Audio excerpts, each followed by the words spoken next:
बिना देरी किए सीधे पति बाबू के पास जाना चाहिए मुझे, ताकि ढूंढी ब्रिजवासी जी की सच्चाई बता सकूं मैं उनको।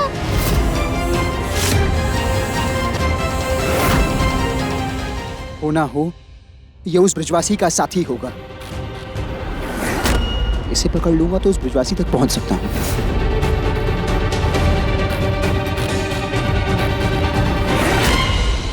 क्या लगा था तुम्हें? तुम और तुम्हारा ढोंगी ब्रिजवासी लोगों को ठग कर भाग जाओगे? नहीं, मैं तुम्हारा सच सबके सामने लाऊंगा। जेल भिजवाऊंगा तुम दोनों को। तुम्हारा असली चेहरा सबके सामने।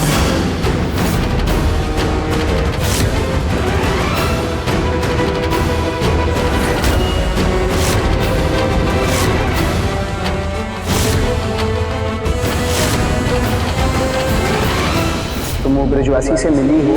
नहीं तो मैं कैसे जानूंगी उन्हें? मुझसे ना है थोड़ा सा उनके बारे में। तो मेरा जो तुम पर भरोसा है उसे कभी मत टूटना पहुंचता।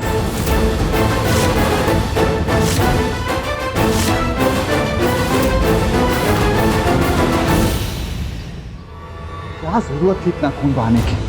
बस तुम्हें अनुरुद्ध के पास जाना था और चिल्लाकर रोते रोते उसे बताना था कि ब्रिजवासी ने जो जड़ी बूटी दी है उससे तुम अंधी हुई हो। बाबा, आप जानते नहीं, अनिरुद्ध और मैं एक जान है। आपने देखा नहीं? चोट मुझे लग रही थी, लेकिन दर्द उसे हो रहा था। दीदा आपने देखा ना? कितना गुस्सा आया उसको मेरे लिए। उसने कसम भी खा ली, जिसने मेरी आंखों की रोशनी छीनी है वो उसकी आंखों में आंसू भर देगा। इसका मतलब जानती हैं आप? इसका मतलब ये है कि अनिरुद्ध बोनिता की आंखों में आंसू भर देगा। पति बाबू, अच्छा हुआ आप आ गए यहाँ। मुझे बताना था आपको, कोई चमत्कार नहीं करते वो ब्रिजवासी सही थे, आप भी ढोंगी है वो। झूठ बोलते थे वो कि कान्हा जी की मूर्ति बोलती है। आपको पता है पति बाबू, कान्हा जी की मूर्ति नहीं बोलती है, मैं बोलती थी। सबके प्रश्नों के उत्तर कान्हा जी नहीं, मैं देती थी। सत्य, मूर्ति के नीचे बैठकर मैं ही बोल रही थी सारे मंत्र और श्लोक। बोनिता, तुम उस कोठरी में बैठकर मंत्र और श्लोक क्यों पढ़ रही थी? क्यों दे रही थी उस ठग का साथ? मुझे नहीं पता था कि मैं उनकी मदद कर रही थी पति बाबू। मैं तो बस वहाँ तपस्या कर रही थी क्योंकि उन्होंने मुझे पकड़ा। बोनिता, तू मेरी कसम खा के बोल, तू जमाई बाबू को कुछ नहीं कहेगी, वरना मैं नदी में कूद जाऊंगी। क्या हो गया बोनिता? बात पूरी करो अपनी। बताओ कैसे कर रही थी तुम तपस्या और क्यों कर रही थी तपस्या? बताओ बोनिता, क्या मिल रहा था तुम्हें उस ब्रिजवासी का साथ देकर? क्यों दे रही थी तुम उस पाखंडी ब्रिजवासी का साथ? बोलूं जीभ सुलगे ऐसी मेरी मजबूरी, अपनी खुशबू जो छुपाए मैं हूँ वही कस्तूरी। तेरे मेरे बीच में है एक ही पर्दे की दूरी, तू जो चाहे वो सजा दे, कुछ भी ना मैं कहूँगी। साथिया भगवान तू है मेरा, रिश्ता तेरा मेरा, रिश्ता तेरा मेरा, रिश्ता तेरा मेरा, रिश्ता तेरा मेरा। किसकी खुशियाँ छीनेगा अनिरुद्ध? बोनिता की ना? नाम ब्रिजवासी का हो, लेकिन वो सजा किसे देगा? बोनिता को ही ना। और अब की बार वंदिता की मासूमियत या उसकी माफी, दोनों ही अनिरुद्ध को पिघला नहीं पाएगी बाबा। तू सही कह रही है मेरी बच्ची, इस बार तुझे तेरा प्यार मिल जाएगा वापस। जो भी हो, इसमें बहुत खतरा है। तुझे कुछ भी हो सकता था बेटा। मैं तेरे आंखों के आंसू नहीं देख सकता और तेरा बहता हुआ मुझे खून देखना पड़ रहा। बाबा, मैं अनिरुद्ध के लिए कुछ भी कर सकती हूँ बाबा। ये चोट, ये दर्द, ये सब अनिरुद्ध के सामने मेरे लिए कुछ भी नहीं है। मैं अनिरुद्ध के लिए अपना खून भी बहा सकती हूँ और दूसरों का भी। अगर जान देनी पड़े तो दे सकती हूँ, और अगर लेनी पड़े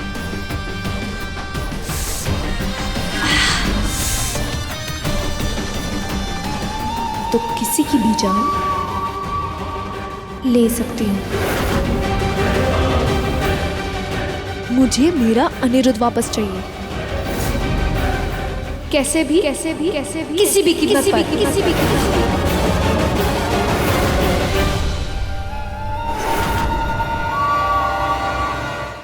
रॉय चौधरी हैं हम, जमींदार हैं।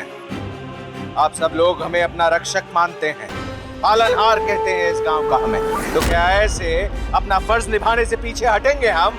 ऐसे ही भाग जाने देंगे उस ढोंगी को? बिल्कुल नहीं।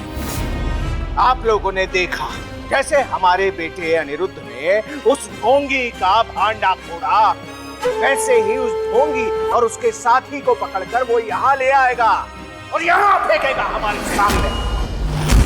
ये रही आप सबकी असली मुजरिम।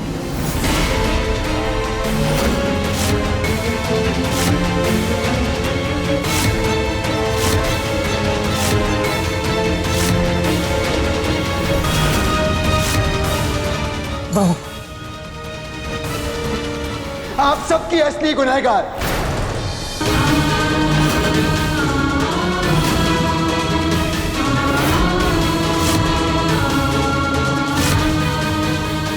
हाँ काका, हाँ बाबा, वंदिता उस पाखंडी ब्रिजवासी की साथी है। वो साथी जो उस कुएं में छिपकर श्लोक और मंत्र पढ़ा करती थी। वंदिता के ही मदद से ब्रिजवासी ने आप सबको बेवकूफ बनाया, लूट लिए आपके पैसे और गहने। वंदिता के सहारे। रानी है ब्रिजवासी की साथी? ऐसे कैसे हो सकता है? लेकिन ये क्या करेंगे हमारा पैसा लूटकर? अरे नहीं नहीं, ये सत्य नहीं हो सकता। हमारी बहू ऐसा कर ही नहीं सकती। अरे इतनी छोटी सी बच्ची इतना बड़ा षड्यंत्र रच सकती है क्या? तुम्हें गलतफहमी हुई है अनिरुद्ध। काका, आप लोगों को फिर एक बार गलतफहमी हो रही है। मैं कोशिश ही कर रहा था कि उस ब्रिजवासी का असली रूप दिखा सकूं आप सबको, पर वो करते करते वंदिता का असली चेहरा मेरे सामने आ गया। और ये बात खुद मानी है वंदिता ने कि उसने श्लोक और वो मंत्र पढ़े थे उस तहखाने के अंदर से। बहू बोलो, वैसे तो हमेशा बोलती रहती हो, बता दो सबको। तुम तो कभी उसका चमत्कार देखने भी नहीं गई। ये देखो क्या क्या आरोप लगाया जा रहा है तुम्हारे ऊपर अनिरुद्ध। कह दो ना बहू, एक एक शब्द झूठ है अनिरुद्ध का। कह दो इनसे कि सूर्य रोशनी देना भूल सकता है, हमारी बहू से ऐसी भूल नहीं हो सकती। बहू कहो ना इनसे कि तुम हमारा भरोसा नहीं तोड़ सकती। आज चुप मत रहो, तर्क करो, कुतर्क करो, अरे जो कहना है कहो, पर किसी भी तरह ये साबित कर दो कि तुम्हारा उस पाखंडी के साथ कोई साथ नहीं था। रहने दीजिए ना काका, मत पूछिए उससे कि क्या वो सच बोल रही है या झूठ। काका, आप कहते हैं ना, जब इंसान झूठ बोल रहा होता है वो नजरें नहीं मिला पाता किसी से, सर झुकाकर खड़ा रहता है। देखिए बौंदिता को, साफ लिखा है उसके चेहरे पर, झूठी है बौंदिता, एक बहुत बड़ी झूठी।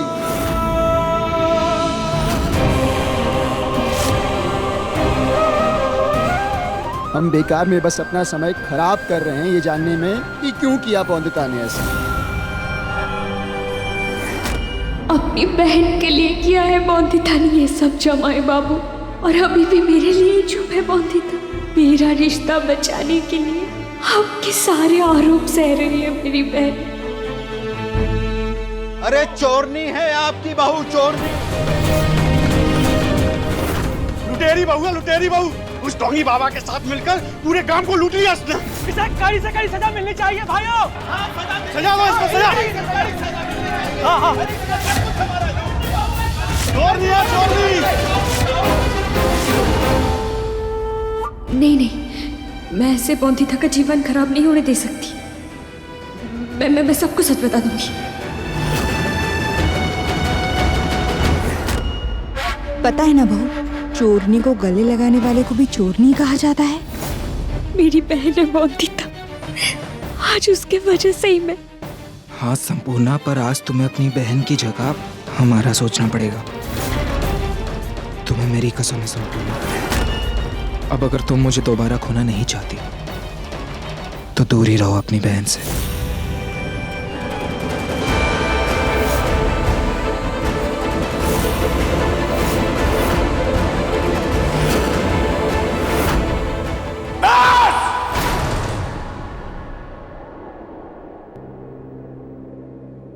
हम जान गए हैं कि हमारी बहू की वजह से ही इतना बड़ा धोखा हुआ है हम सबके साथ।